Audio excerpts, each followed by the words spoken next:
Bapa Mark, seorang doktor gigi, nampak bakat luar biasa dalam diri anaknya. Umur 8 tahun, Mark sudah mula belajar pengatur caraan komputer. Pernah tak kita terfikir macam mana seorang budak pendiam yang suka duduk dalam bilik dan main komputer boleh jadi antara manusia paling berkuasa di dunia? Inilah kisah naik Mark Elliott Zuckerberg, lelaki yang mencipta Facebook dan perlahan-lahan mencipta cara baru untuk manusia hidup, berhubung dan mungkin berfikir.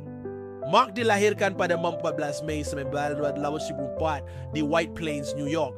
Sejak kecil lagi, Mark bukan macam budak lain. Dia bukan jenis yang suka bising atau bermain di luar rumah. Minatnya komputer.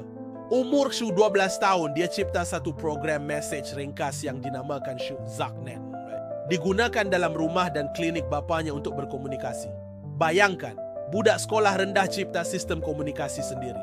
Sebelum WhatsApp pun wujud, di sekolah menengah, Mark terus menyerlah. Dia cipta permainan, sistem muzik dan macam-macam lagi.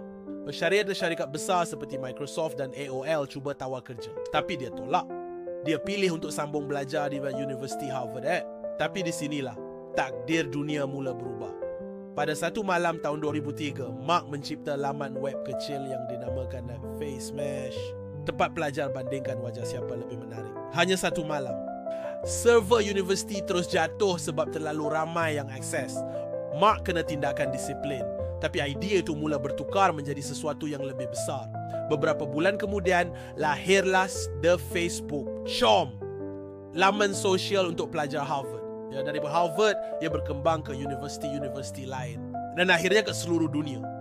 Tahun 2004, Mark berhenti belajar dan pindah ke Silicon Valley. Dia tak ada duit banyak, tapi dia ada impian Facebook mula berkembang.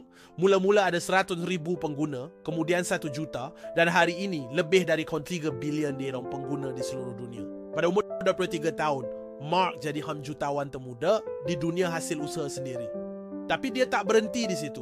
Dia beli Instagram, WhatsApp dan terus besarkan empire. Tapi pada 2021, Mark umumkan satu langkah yang lebih besar. Dia tukar nama syarikat Facebook menjadi Meta. Apa tujuannya? Mark nak cipta dunia baru, Metaverse. Dunia maya tempat orang boleh hidup, bekerja dan berinteraksi dalam realiti maya. Ramai gelak, ramai kata dia gila. Tapi fikirkan, dulu orang pun gelak masa dia cipta Facebook. Hari ini, kita semua guna Facebook, Instagram dan WhatsApp hampir setiap hari. Mark bukan sekadar usahawan. Dia seorang visionari, tapi persoalan besar tetap ada. Adakah Mark sedang cipta masa depan atau sedang cipta penjara baru dalam dunia maya? Adakah kita akan lebih bersatu atau lebih terasing disebabkan ciptaan dia? Itulah kisah Mark Zuckerberg, dari seorang budak pendiam menjadi bos dunia digital.